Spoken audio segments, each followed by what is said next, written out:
जय हिंद दोस्तों, एक बार फिर से स्वागत है आपका हमारे चैनल पीके स्मार्ट ट्रिक्स में। आज हम आपके लिए उत्तर प्रदेश होम गार्ड का प्रैक्टिस सेट नंबर 16 लेके आए हैं। अभी तक हम 15 प्रैक्टिस सेट डाल चुके हैं। अगर आपने उनको नहीं देखा है तो आप हमारे चैनल पर जाकर देख सकते हैं। बहुत ही बेहतरीन जानकारी आपको वहाँ पर मिलेगी। दोस्तों, आज का पेपर बड़ा ही महत्वपूर्ण होने वाला है, क्योंकि यहाँ जो क्वेश्चन दिए हैं इनके आसपास जो भी पेपर में आने लायक क्वेश्चन बनता है हम उनको भी साथ साथ डिस्कस करते चलेंगे। अगर आप चैनल पर नए हैं तो चैनल को सब्सक्राइब कर लें, बेल आइकन की घंटी को भी दबा लें, जिससे कि आगे आने वाली वीडियो भी आपको मिलती रहें। चलिए दोस्तों, शुरू करते हैं। क्वेश्चन नंबर 1 देखेंगे। बिजली के बल्ब का फिलामेंट किस धातु का बना होता है? बिजली के बल्ब का जो फिलामेंट होता है वो टंगस्टन का होता है साथियों। ठीक है, टंगस्टन का होता है बिजली के बल्ब का फिलामेंट। अब आपको पता है कि जो सबसे कठोर धातु है वो कौन सी है? सबसे कठोर धातु टंगस्टन होती है। ठीक है, ये भी याद रख लेना, सबसे कठोर धातु है टंगस्टन। अगर यही पदार्थ पूछ ले कि सबसे कठोर पदार्थ कौन सा होता है, सबसे कठोर पदार्थ है हीरा।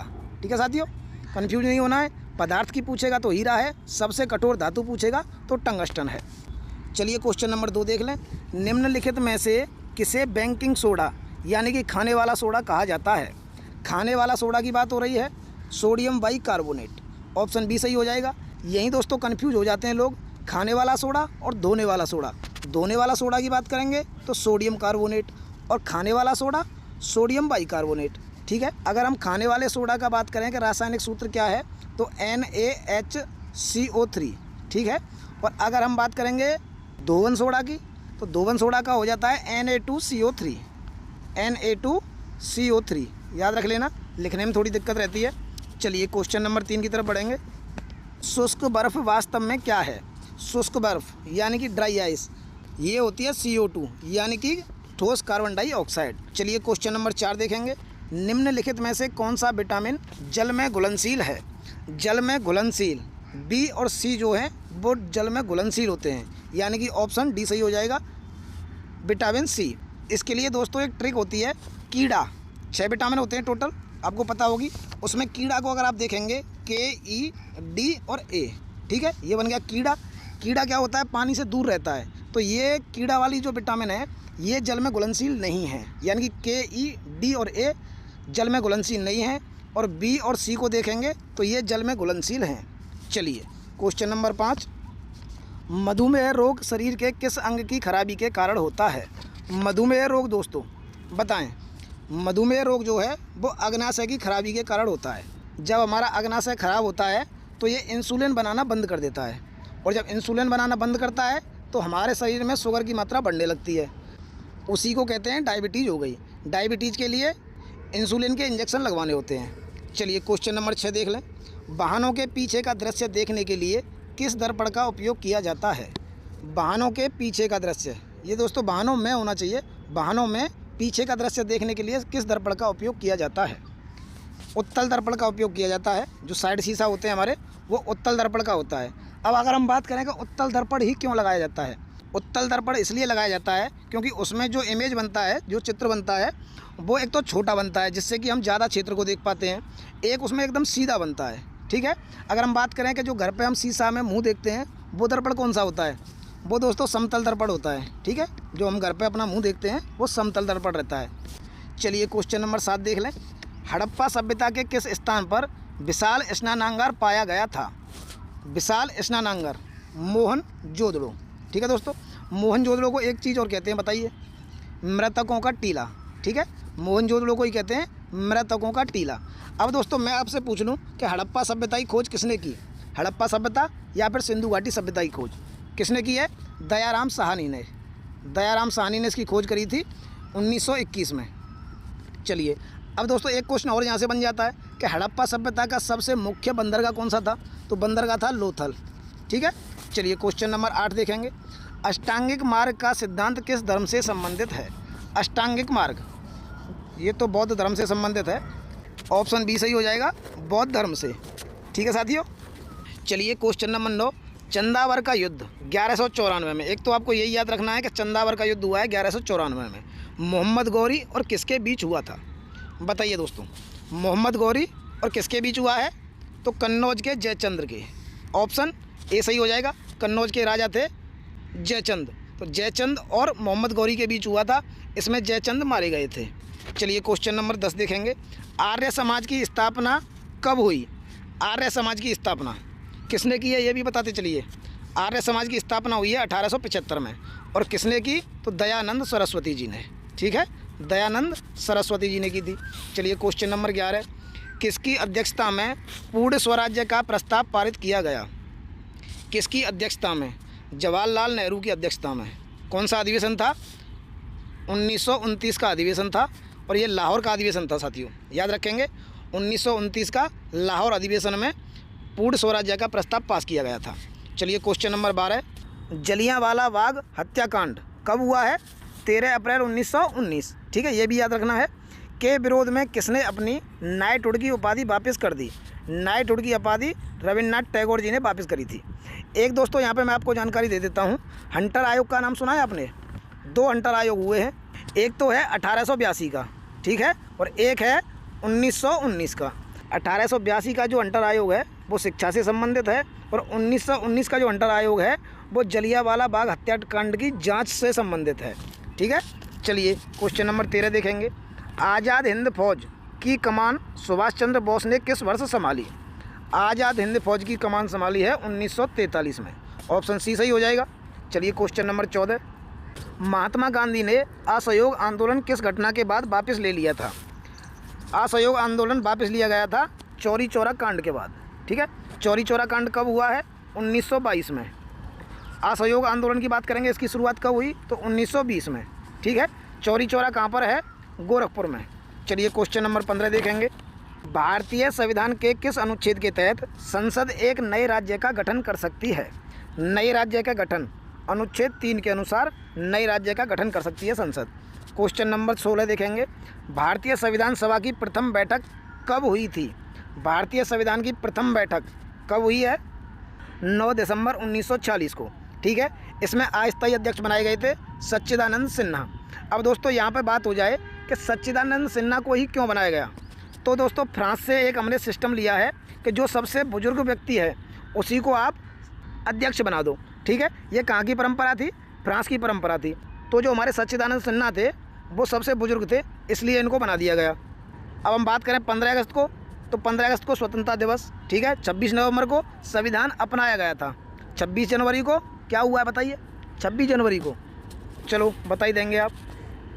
किस संविधान संशोधन द्वारा जीएसटी को लागू किया गया था? दोस्तों यहाँ पे मैं आपको बता दूं कि आप 100 से लेके और जो अब टोटल 106 तक पहुँच गया है संविधान संशोधन को याद कर लें, हो सकता है यहाँ से पूछा जाए। अगर मैं आपको बताना चाहूँ तो 100 जो है संविधान संशोधन 100 2015 में हुआ, भारत बांग्लादेश की भूमि समझौता से संबंधित है। ठीक है, 100वां जो संविधान संशोधन है 2015 में हुआ, और भारत बांग्लादेश में भूमि समझौता हुआ उससे संबंधित है। अब हम 101 की बात करेंगे तो 2016 में हुआ है। ठीक है, किससे संबंधित है? जीएसटी से। 122वां विधेयक था, इसको भी याद कर लेना। 122वां विधेयक है, 101वां संविधान संशोधन है। 122वां विधेयक पूछा गया है पेपर में एक बार, तो इसको भी आपको याद कर लेना है। 122वां विधेयक, 101वां संविधान संशोधन कब हुआ? 2016 में। अगर यहाँ बात करें कि जीएसटी कब से लागू हुई है तो 1 जुलाई 2017 से, याद रखेंगे 1 जुलाई 2017 से। आप दोस्तों जो मैं बोल रहा हूँ उसको नोट करते चले जाएं, मैं लिख नहीं पाता हूँ। अब मैं बात करूँ 102 की। 102वां जो संविधान संशोधन है 2018 में हुआ, किससे संबंधित है? राष्ट्रीय पिछड़ा वर्ग आयोग से, यानी कि एनसीबीसी से संबंधित है।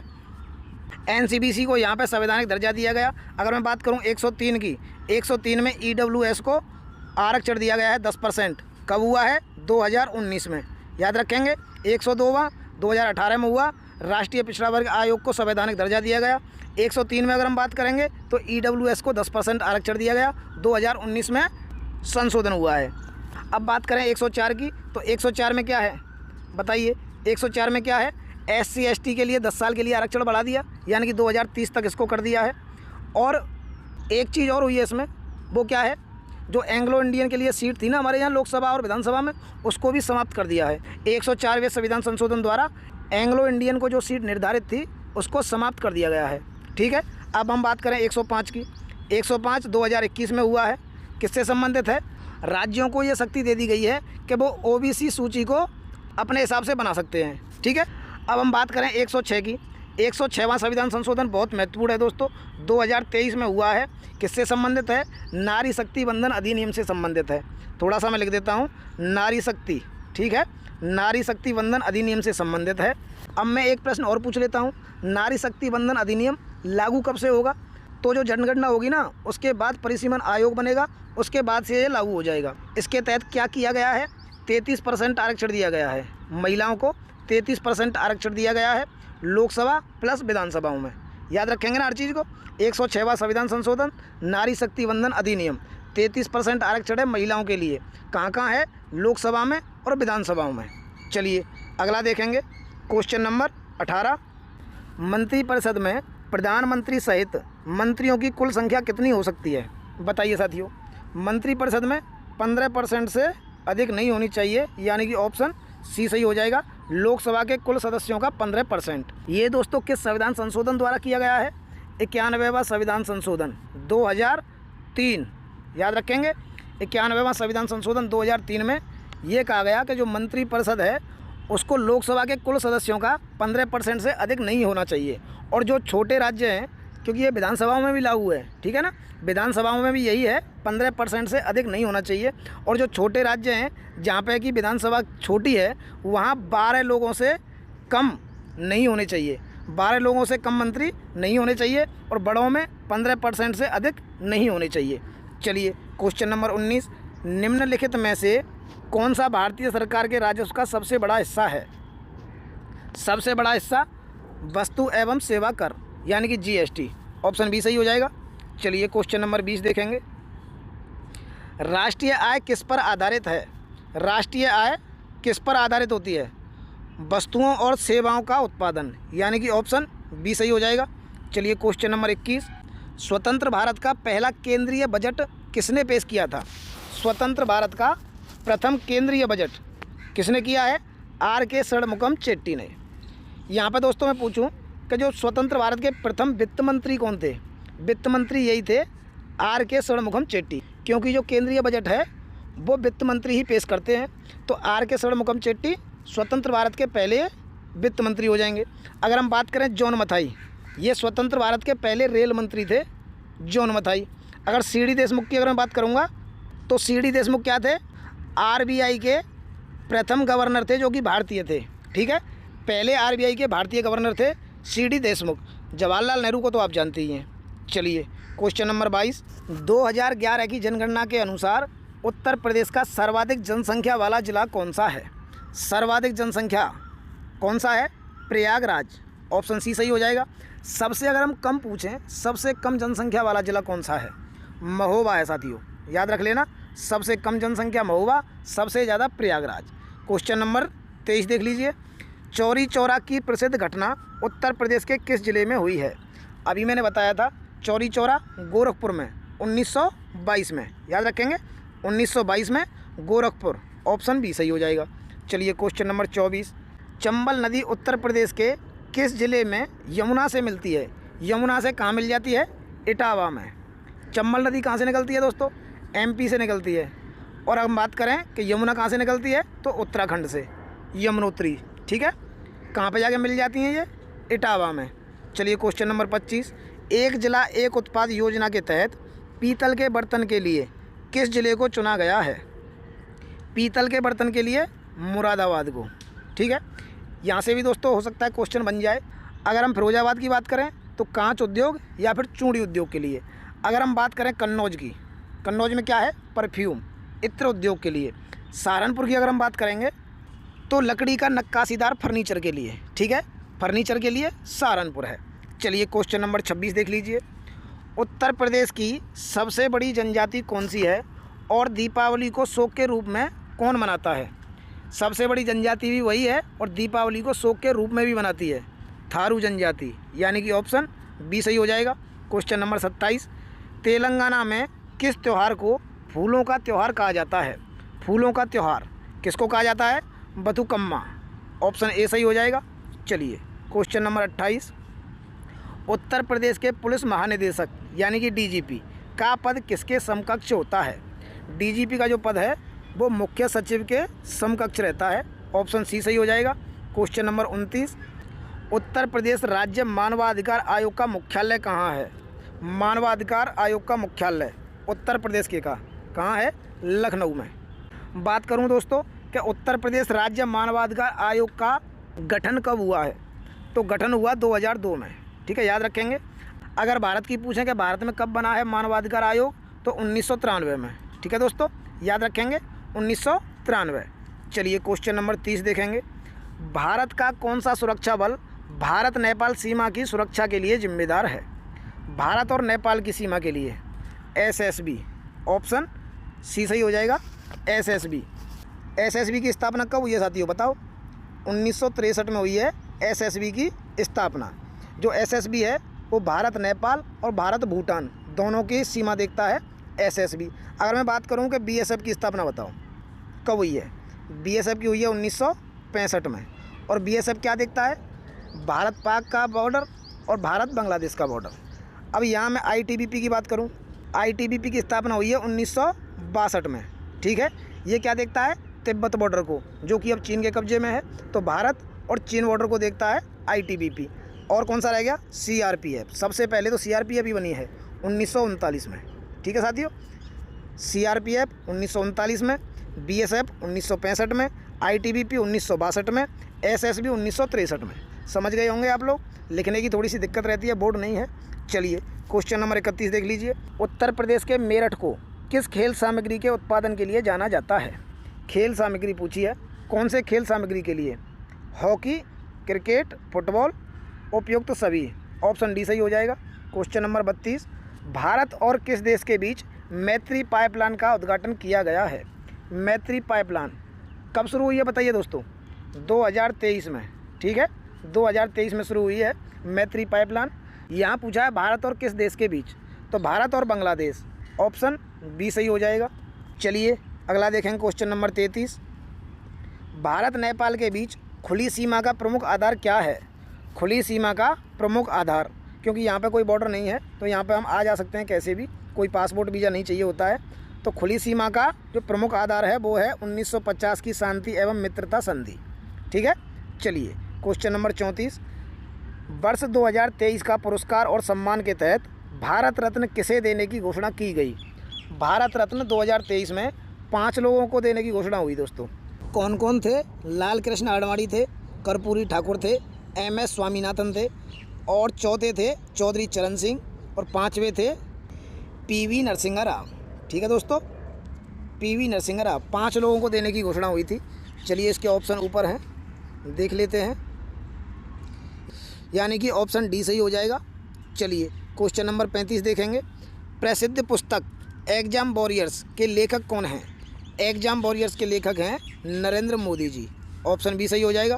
चलिए क्वेश्चन नंबर 36, उत्तर प्रदेश सरकार की मुख्यमंत्री कन्या सुमंगला योजना का मुख्य उद्देश्य क्या है? मुख्यमंत्री कन्या सुमंगला योजना 2019 में शुरू की गई दोस्तों। ठीक है, मुख्यमंत्री कन्या सुमंगला योजना 2019 में शुरू की गई, और इसका मुख्य उद्देश्य क्या है? स्वास्थ्य और शिक्षा में सहायता के माध्यम से बालिकाओं का सशक्तिकरण, यानी कि ऑप्शन बी सही हो जाएगा। चलिए क्वेश्चन नंबर 37, मोहिनीअट्टम शास्त्रीय नृत्य का विकास मुख्य रूप से किस राज्य में हुआ? मोहिनीअट्टम का पूछ रहा है। मोहिनीअट्टम यानी कि केरल। ऑप्शन सी सही हो जाएगा।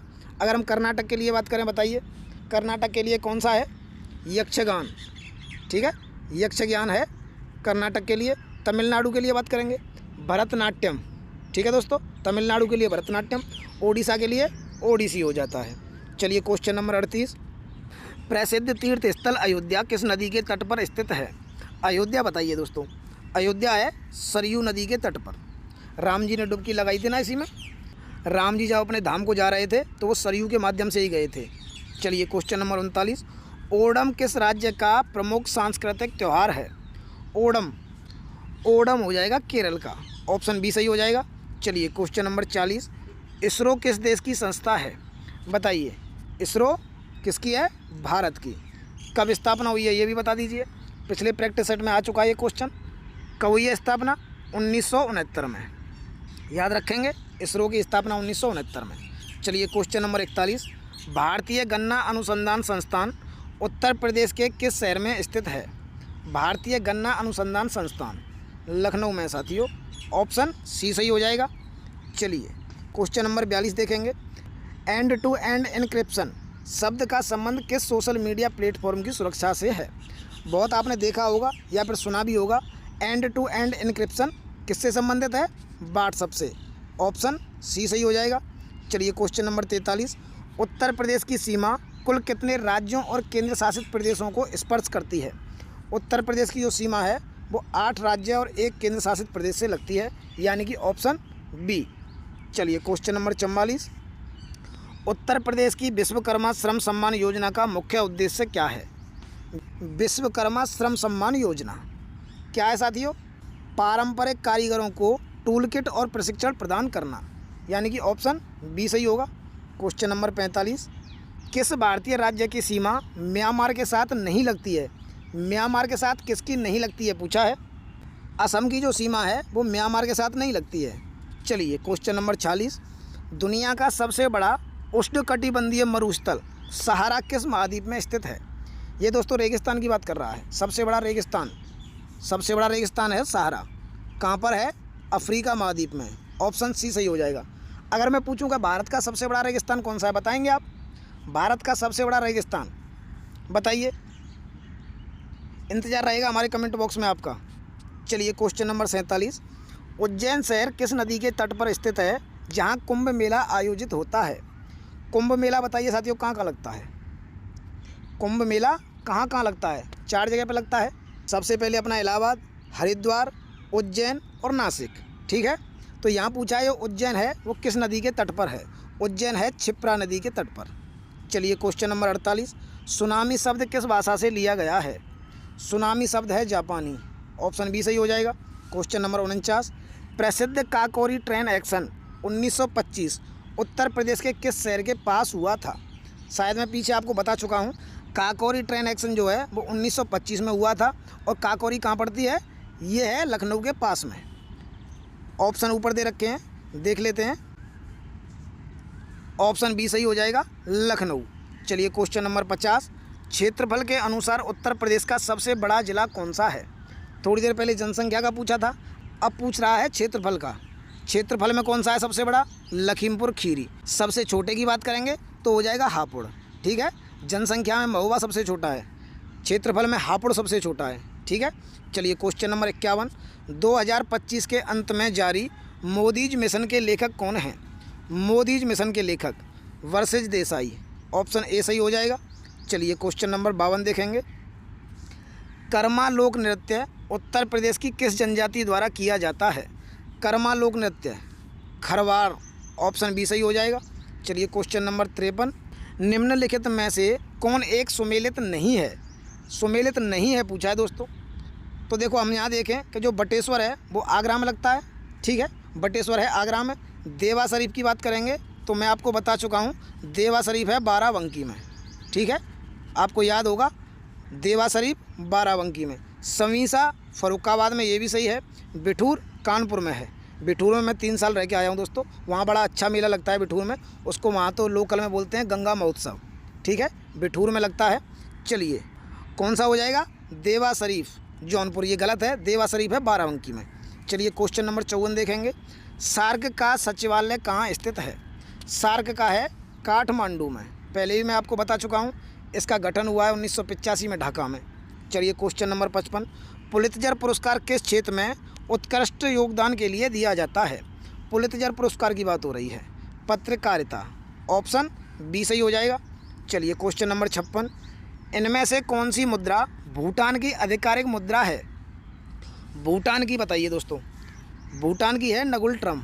ऑप्शन सी सही हो जाएगा। अगर मैं बात करूं रिंगिट की तो रिंगिट कहाँ का है? मलेशिया का। ठीक है दोस्तों, रिंगिट है मलेशिया का। क्यात की बात करूंगा तो क्यात है म्यांमार का। याद रखेंगे, रिंगिट है मलेशिया का, क्यात है म्यांमार का। रुपया का तो आपको पता ही है, रुपया कहाँ कहाँ चलता है। देखो भारतीय रुपया है, पाकिस्तानी रुपया है, श्रीलंका रुपया है, नेपाल है, मॉरिशस है, इंडोनेशिया है, मालदीव है, ये सब जगह रुपया है। क्वेश्चन नंबर 57 देख लो। उत्तर प्रदेश में राजस्व परिषद का प्रशासनिक मुख्यालय कहाँ है? राजस्व परिषद का मुख्यालय पूछा है, कई बार ये क्वेश्चन आया है। लखनऊ है राजस्व परिषद का मुख्यालय। चलिए अगला देखेंगे क्वेश्चन नंबर 58। भारतीय रिजर्व बैंक आरबीआई द्वारा 2026 में प्रस्तावित एमएसएमई ऋण संबंधी बदलावों के संदर्भ में निम्न में से क्या सत्य है? सत्य पूछा है, क्या सत्य हो जाएगा? बिना जमानत ऋण की सीमा 10 लाख से बढ़ाकर 20 लाख करने का प्रस्ताव, ऑप्शन बी सही हो जाएगा। चलिए क्वेश्चन नंबर 59 देखेंगे। 2026 की नई वैज्ञानिक खोज के अनुसार कैंसर कोशिकाएं प्रतिरक्षा प्रणाली के साथ क्या करती हैं? जो कैंसर की कोशिकाएं हैं वो प्रतिरक्षा प्रणाली के साथ क्या करती हैं? प्रतिरक्षा प्रणाली को बदलकर खुद को सुरक्षित करती हैं, यानी कि ऑप्शन सी सही हो जाएगा। चलिए क्वेश्चन नंबर 66। भारत अमेरिका व्यापार संबंधों के संदर्भ में 2026 में क्या बड़ी प्रगति देखी गई? 2026 में टैरिफ वाला मामला चलता रहा, यानी कि अतिरिक्त 25% टैरिफ हटाने की घोषणा हुई, ऑप्शन बी सही हो जाएगा। चलिए क्वेश्चन नंबर 61। हाल ही में केंद्रीय मंत्री अश्वनी वैष्णव ने क्वालकॉम 2 NM सेमीकंडक्टर चिप कहाँ लॉन्च की है? Qualcomm 2 NM semiconductor chip Bangalore में, ऑप्शन सी सही हो जाएगा। चलिए क्वेश्चन नंबर 62 देख लीजिए। भारत की ऊर्जा विविधीकरण रणनीति के तहत कौन सा देश भारत को ऊर्जा का बड़ा आयातक बनकर सहयोग कर रहा है? बताइए, ऊर्जा का आयातक बनकर रूस हो जाएगा, ऑप्शन बी सही होगा। चलिए अगला देखेंगे क्वेश्चन नंबर 63। भारत में जीएसटी परिषद का अध्यक्ष कौन होता है? जीएसटी परिषद का अध्यक्ष वित्त मंत्री हो जाएंगे, केंद्रीय वित्त मंत्री, ऑप्शन सी सही होगा। चलिए क्वेश्चन नंबर 64। भारत के निर्यात में वर्तमान में किस क्षेत्र का योगदान सबसे अधिक है? सबसे अधिक योगदान जो भारत निर्यात करता है क्या है? इंजीनियरिंग सामान और रत्न आभूषण, ऑप्शन बी सही हो जाएगा। दोस्तों अगर आपने अभी तक हमारे चैनल को सब्सक्राइब नहीं किया है तो चैनल को सब्सक्राइब कर लें, और भी यहाँ पर आपको अच्छी अच्छी वीडियो मिलती रहेंगी, और वीडियो अच्छी लगे तो वीडियो को लाइक भी कर दें। चलिए अगला देखेंगे क्वेश्चन नंबर 65। पीली क्रांति का संबंध किसके उत्पादन से है? पीली क्रांति बताइए दोस्तों। पीली क्रांति तिलहन उत्पादन, ऑप्शन बी सही हो जाएगा। अगर मैं फल उत्पादन की बात करूं क्या हो जाएगा? सुनहरी क्रांति या फिर गोल्डन क्रांति, ठीक है। फल उत्पादन है, शहद उत्पादन है, उसके लिए होता है सुनहरी क्रांति। अगर हम दुग्ध उत्पादन की बात करें तो हो जाएगी श्वेत क्रांति, ठीक है दोस्तों। मत्स्य उत्पादन की बात करूँगा तो नीली क्रांति। याद कर लें इनको, हो सकता है पेपर में पूछ ले। चलिए क्वेश्चन नंबर 66 देखेंगे। हुंडरू जलप्रपात किस नदी पर स्थित है? हुंडरू जलप्रपात की बात हो रही है, किस पर हो जाएगा? स्वर्णरेखा नदी पर। अब बात करूँ मैं कि हुंडरू जलप्रपात कहाँ है, राज्य बताइए, तो ये है दोस्तों झारखंड में, ठीक है। झारखंड में है हुंडरू जलप्रपात स्वर्णरेखा नदी पर। क्वेश्चन नंबर 67 देख लो। 2011 की जनगणना के अनुसार उत्तर प्रदेश का न्यूनतम साक्षरता वाला जिला कौन सा है? न्यूनतम साक्षरता वाला जिला श्रावस्ती हो जाएगा साथियों। श्रावस्ती कितना है? श्रावस्ती का 46.74, ठीक है। सबसे कम साक्षरता वाला जिला श्रावस्ती। सबसे अधिक अगर हम पूछेंगे तो क्या हो जाएगा? गौतम बुद्ध नगर, ठीक है। गौतम बुद्ध नगर सबसे ज़्यादा साक्षरता वाला जिला है। कितनी है यहाँ की? 80.12, ठीक है, याद कर लेंगे। अगर हम यही बात करें कि पूरी यूपी की साक्षरता दर कितनी है, बताइए दोस्तों, कमेंट बॉक्स खुला हुआ है। यूपी की साक्षरता दर बताइए। 67.68, ठीक है, याद हो जाएगी ना, 67-68 के करीब है, ठीक है, ऐसे याद कर लें। 67.68 है यूपी की। चलिए क्वेश्चन नंबर 68 देख लें।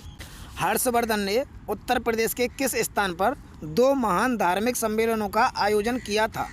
कौन से 2 स्थान हैं? कन्नौज और प्रयागराज। दोस्तों यहाँ पे आपको हर्षवर्धन से कुछ याद आ रहा है? एक क्वेश्चन यहाँ बड़ा फेमस है जो पूछा जाता है, हर्षवर्धन अपनी राजधानी कहाँ से कहाँ ले गए थे? पूछा जाता है ना, राजधानी कहाँ से कहाँ ले गए थे? थानेश्वर से कन्नौज, इसको भूलना नहीं, थानेश्वर से कन्नौज लेके गए थे। अब मैं पूछूं कि जो हर्षवर्धन है वो किस वंश के शासक हैं? तो पुष्यभूति वंश के शासक हैं ये, ठीक है। कब गद्दी पर बैठे? 606 में। यहाँ पे दोस्तों एक क्वेश्चन और बन जाता है कि इनके दरबारी कवि कौन थे? इनके दरबारी कवि हैं बाणभट्ट। उन्होंने कौन कौन सी किताब लिखी हैं? फेमस किताब बताइए एक आध बाणभट्ट की। हर्षचरित्र, कादम्बरी, ठीक है, बाणभट्ट की ये फेमस है, हर्षचरित्र, कादम्बरी। हर्षवर्धन के दरबारी कवि बाणभट्ट, इनकी पुस्तक है हर्षचरित्र, ठीक है। चलिए अगला देखेंगे क्वेश्चन नंबर 69। उत्तर प्रदेश भारत में किस खनिज का एक महत्वपूर्ण हिस्सा लगभग 78% रखता है? 78% रखता है दोस्तों, किसका? एंडालुसाइट का, ऑप्शन सी सही हो जाएगा। बताएं दोस्तों ये कहाँ सबसे ज़्यादा मिलता है? मिर्ज़ापुर और सोनभद्र में, ठीक है, मिर्ज़ापुर और सोनभद्र में सबसे ज़्यादा ये मिलता है। चलिए क्वेश्चन नंबर 70 देख लें। उत्तर प्रदेश पुलिस का प्रतीक चिन्ह क्या है? उत्तर प्रदेश पुलिस का प्रतीक चिन्ह मछली, ऑप्शन बी सही होगा। क्वेश्चन नंबर 71, भारत में राष्ट्रीय सुरक्षा गार्ड एनएसजी का मुख्य कार्य क्या है? एनएसजी का मुख्य कार्य बताइए। मुख्य कार्य तो हो जाता है विशिष्ट आतंकवाद विरोधी अभियानों का संचालन। अब मैं बात करूं कि एनएसजी की स्थापना कब की गई थी, बताइए। एनएसजी की स्थापना या गठन कब हुआ है? 1984 में, ठीक है। 1984 में। और क्या हुआ था? इंदिरा गांधी जी की हत्या हुई थी। ऑपरेशन ब्लू स्टार चलाया गया था। ऑपरेशन ब्लू स्टार याद है? 1984 में शुरू हुआ था। जो खालिस्तान की मांग हो रही थी उसको रोकने के लिए चालू किया गया था। उसी के दौरान एनएसजी का गठन भी किया गया था, याद रहेगा। चलिए अगला देखेंगे क्वेश्चन नंबर 72, मैकमोहन रेखा भारत और किस देश के बीच सीमा निर्धारित करती है? मैकमोहन रेखा की बात हो रही है भारत और चीन के बीच, ऑप्शन बी सही हो जाएगा। क्वेश्चन नंबर 73, विश्व स्वास्थ्य संगठन का मुख्यालय कहाँ स्थित है? विश्व स्वास्थ्य संगठन का वियना में, ऑप्शन डी सही हो जाएगा। चलिए क्वेश्चन नंबर 74, थाईलैंड की राजधानी और मुद्रा का सही युग्म कौन सा है? अभी दोस्तों मैंने आपको थोड़ी सी इसके बारे में जानकारी दी थी। थाईलैंड की राजधानी और मुद्रा बताइए। देखो जो बैंकॉक है ये है थाईलैंड की राजधानी, ठीक है। बैंकॉक है थाईलैंड की राजधानी और यहाँ की मुद्रा है बात। अगर मैं बात करूँ जकार्ता की तो आप बताएंगे जकार्ता कहाँ की राजधानी है? इंडोनेशिया की, ठीक है दोस्तों। जकार्ता है इंडोनेशिया की राजधानी और मैंने बताया था इंडोनेशिया में क्या चलता है? रुपया ही चल जाता है। हनोई बताइए, हनोई कहाँ की राजधानी है? हनोई हो जाती है वियतनाम की, ठीक है दोस्तों। हनोई कहाँ की है? वियतनाम की। और मुद्रा क्या है वियतनाम की? डोंग।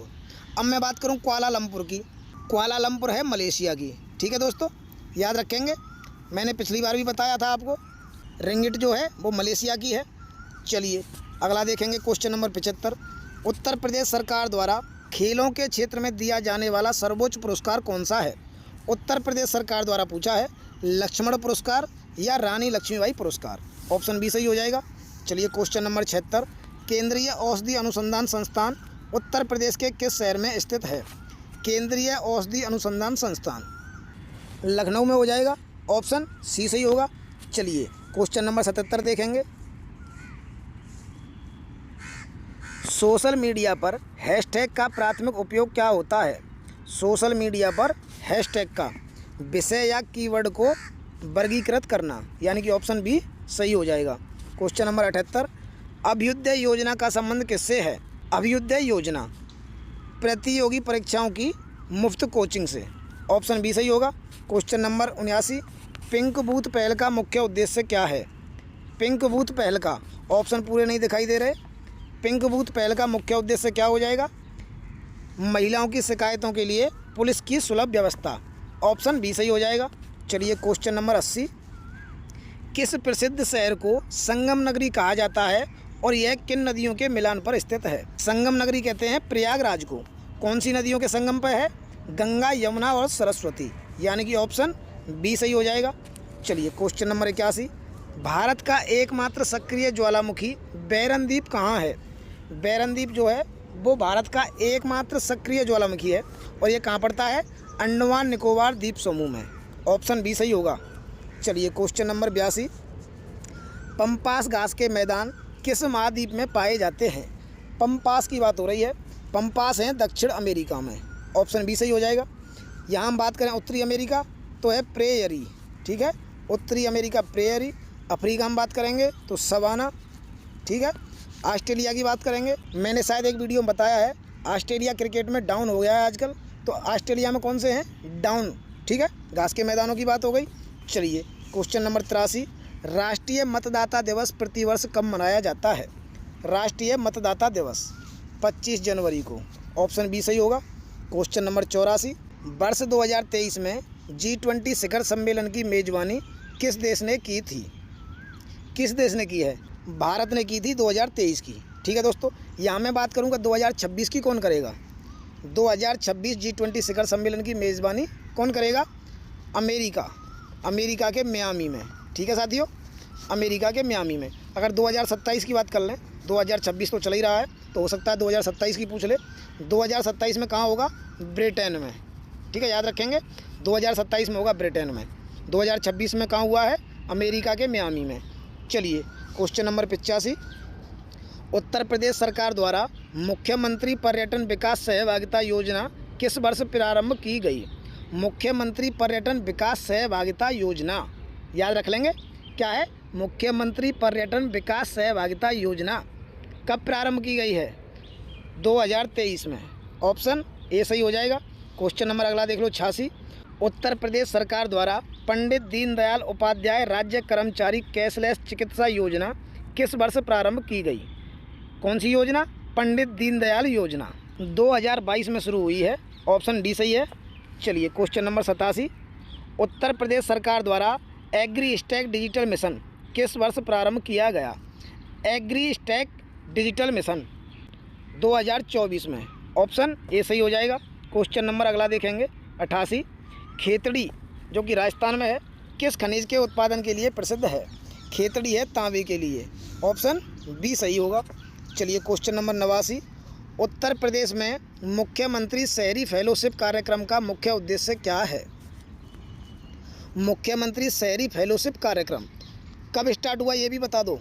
2023 में। ठीक है, मुख्यमंत्री शहरी फेलोशिप कार्यक्रम 2023 में स्टार्ट हुआ और इसका उद्देश्य क्या है? इसके ऑप्शन ऊपर दे रखे हैं। इसका उद्देश्य है शहरी निकायों में युवाओं की सहभागिता से विकास कार्यों को सशक्त करना, यानी कि ऑप्शन बी सही है। चलिए question number 90, Uttar Pradesh startup नीति के प्रभावी कार्यान्वयन के लिए कौन सी नोडल एजेंसी जिम्मेदार है? उत्तर प्रदेश स्टार्टअप नीति कब शुरू हुई है बताइए? उत्तर प्रदेश स्टार्टअप नीति कब शुरू हुई है ये बताइए पहले। 2020 में। ठीक है दोस्तों, 2020 में शुरू हुई और इसके लिए कौन सी एजेंसी जिम्मेदार है? ये है UP electronics corporation limited. Option C सही होगा। चलिए क्वेश्चन नंबर 91, मुख्यमंत्री मत्स्य संपदा योजना के तहत मत्स्य बीज बैंक स्थापित करने का प्राथमिक लाभ क्या है? पहले भी दोस्तों ये क्वेश्चन आया है। मत्स्य बीज बैंक स्थापित करने का प्राथमिक लाभ क्या हो जाएगा? स्थानीय स्तर पर उच्च गुणवत्ता वाले उन्नत मत्स्य बीज की उपलब्धता सुनिश्चित करना। ठीक है। चलिए क्वेश्चन नंबर 92 देखेंगे। उत्तर प्रदेश सरकार ने डेटा सेंटर नीति, ठीक है, डेटा सेंटर नीति के माध्यम से राज्य के किस जिले को सबसे बड़े डेटा सेंटर हब के रूप में विकसित किया है? डेटा सेंटर गौतम बुद्ध नगर, यानी कि नोएडा या ग्रेटर नोएडा। चलिए क्वेश्चन नंबर 93, मुख्यमंत्री बाल सेवा योजना के तहत लाभार्थी बच्चे की अधिकतम आयु सीमा क्या है? मुख्यमंत्री बाल सेवा योजना 18 वर्ष है दोस्तों। ऑप्शन सी सही हो जाएगा। अब मैं बात करूंगा ये जो है मुख्यमंत्री बाल सेवा योजना, इसकी शुरुआत कब हुई? 2021 में। ठीक है, कोरोना के जस्ट बाद ये दोस्तों उनके लिए शुरू की गई जिन्होंने अपने माता पिता कोरोना में खो दिए। इसके तहत क्या होता है? 4000 प्रति माह बच्चे को दिया जाता है। ठीक है, 4000 रुपये प्रति माह दिया जाता है। चलिए क्वेश्चन नंबर 94, उत्तर प्रदेश अटल आवासीय विद्यालय योजना के तहत प्रवेश प्रक्रिया और सीट आवंटन के संबंध में सही तकनीकी मानदंड कौन सा है? पहले तो ये बताइए आप, उत्तर प्रदेश अटल आवासीय विद्यालय योजना कब शुरू हुई? बताइए, अटल आवासीय योजना कब शुरू हुई? 2023 में। ठीक है, अब इसमें क्या पूछा है? सही तकनीकी मानदंड। तो प्रत्येक विद्यालय में 80 बच्चों का प्रवेश होता है, जिसमें 50% सीटें बालिकाओं के लिए आरक्षित हैं। बालिकाओं मतलब लड़कियों के लिए आरक्षित हैं। चलिए क्वेश्चन नंबर 95, मुख्यमंत्री ग्राम उद्योग रोजगार योजना का कार्यान्वयन किस संस्था द्वारा किया जाता है? मुख्यमंत्री ग्राम उद्योग रोजगार योजना ये किया जाता है उत्तर प्रदेश खादी और ग्राम उद्योग बोर्ड द्वारा। ऑप्शन बी सही हो जाएगा। चलिए क्वेश्चन नंबर 96 देख लें। कुचिपुड़ी किस राज्य का प्रसिद्ध शास्त्रीय नृत्य है? कुचिपुड़ी कहाँ का है? आंध्र प्रदेश का। केरल तो आप जानते हैं, केरल में क्या है? कथकली। तमिलनाडु की बात करेंगे भरतनाट्यम। ओडिशा की बात करेंगे ओडिसी हो जाएगा। चलिए क्वेश्चन नंबर 97 देख लीजिए। प्रत्येक 12 वर्ष में लगने वाले कुंभ मेले का आयोजन किन 4 स्थानों पर होता है? अभी दोस्तों मैंने आपको बताया था किन 4 स्थानों पर होता है। ऑप्शन इसके ऊपर हैं, ये रहे ऑप्शन। पहला ही ऑप्शन है ऑप्शन ए, प्रयागराज, हरिद्वार, उज्जैन और नासिक। अब दोस्तों यहाँ एक मैं छोटी सी बात करूँ, प्रयागराज कहाँ है? यूपी में है। किस नदी के किनारे है? तो गंगा यमुना सरस्वती के संगम पर। ठीक है, अगर मैं बात करूँ हरिद्वार की, तो हरिद्वार कहाँ है? उत्तराखंड में। ठीक है, उत्तराखंड में है हरिद्वार, गंगा नदी के किनारे। अगर मैं उज्जैन की बात करूं, उज्जैन कहाँ है? उज्जैन है एमपी में, क्षिप्रा नदी के किनारे। ठीक है। अगर बात करें नासिक की, तो नासिक है महाराष्ट्र में, नासिक है महाराष्ट्र में, गोदावरी नदी के किनारे। ठीक है दोस्तों, चलिए बढ़ते हैं क्वेश्चन नंबर 98 की तरफ। जायद फसलों की बुवाई और कटाई का समय क्या है? जायद फसलें मार्च अप्रैल से जून तक, यानी कि ऑप्शन सी सही हो जाएगा। क्वेश्चन नंबर 99 देख लें।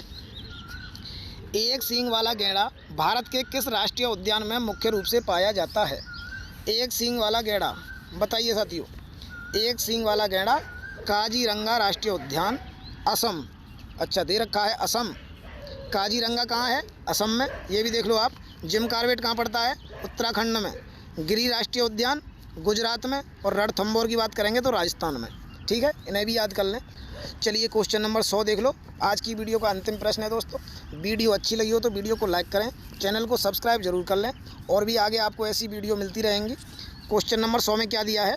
जनगणना 2011 के अनुसार भारत का लिंग अनुपात क्या है? भारत का लिंग अनुपात, यहाँ दोस्तों बहुत सारे क्वेश्चन बनते हैं। भारत का लिंग अनुपात पूछा है, कितना हो जाएगा? 943। ठीक है। अगर दोस्तों हम यहाँ बात कर लें कि यूपी का लिंग अनुपात कितना है, तो यूपी का है 912। ठीक है दोस्तों, 912 है यूपी का। अब मैं पूछूं कि यूपी में किस ज़िले का सबसे ज़्यादा है? यूपी में सबसे ज़्यादा है जौनपुर का। जौनपुर का लिंग अनुपात कितना है? 1024। ठीक है साथियों। सबसे कम पूछें कि यूपी में किस ज़िले का सबसे कम है, तो ये है गौतम बुद्ध नगर का। ठीक है। पढ़ने में सबसे आगे और लिंग अनुपात में सबसे पीछे। कितना है? 851। चलिए क्वेश्चन तो यहाँ से और भी बनते हैं। अगर हम बात कर लें कि पूरे भारत में सबसे ज़्यादा लिंग अनुपात कौन से राज्य का है, तो ये है दोस्तों केरल का।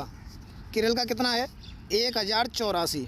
सबसे कम की बात करेंगे भारत में, सबसे कम हरियाणा का। हरियाणा का कितना है बताइए साथियों? हरियाणा का है 879, यानी कि 879। अब दोस्तों एक प्रश्न यहाँ से और भी बन जाते हैं कि भारत में अगर हम बाल लिंग अनुपात की बात करें, सुना है आपने? बाल लिंग अनुपात, यानी कि 0 से लेकर 6 वर्ष तक के जो बच्चे हैं उनके लिंग अनुपात की बात करें, तो भारत का लिंग अनुपात है 919। ठीक है, याद कर लेना। भारत का जो बाल लिंग अनुपात है वो है 919। और अगर यूपी की बात करेंगे कि यूपी का बाल लिंग अनुपात कितना है, तो ये है दोस्तों 902। ठीक है। वीडियो में अगर जानकारी अच्छी मिली हो आपको, तो वीडियो को लाइक करें, अपने दोस्तों को शेयर भी कर दें, उनका भी फ़ायदा होगा। फिर मिलूँगा अगला मॉडल पेपर लेके, तब तक के लिए जय हिंद।